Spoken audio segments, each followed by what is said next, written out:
Hello, good morning guys. আপনাদের সবাইকে আমাদের চ্যানেল মধুর সময় রেসিপি সুস্বাগতম। সেই গাছ আজকে মা রান্না করতে চলছে বাদামের মানে মুংফলির ওইটা বাদামটা করা যায় যে জনটারে ওইটারে সবজি বানাবে মা।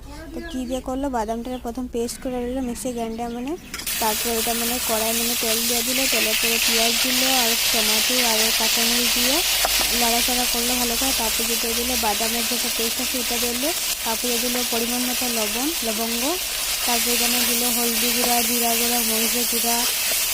আর ওজনটা কিন্তু আপনাদের যদি কাছে যদি বেশি বেশি বেলেগ মশলা বেলেগ থাকতে পারে তো দিতে পারে, এটা স্বাদটা আরও ভালো আসবে। তারপরে দিয়ে দিল ডাটা মানে মিষ্টি কুমড়ের যেটা থাকে পাতাগুলো ডান্টিগুলো ওগুলো দিয়ে দিল। তারপর যে কুচি কুচি করে আলুগুলো কটটা দিয়ে দিল, ভালো করে লাড়াচাড়া করার পরে একটু জল দিয়ে নাড়াচাড়া করে নামায় রেখা দিচ্ছে। আপনাদের ভালো লাগলে লাইক কমেন্ট শেয়ার করবেন গাইস। Bye bye.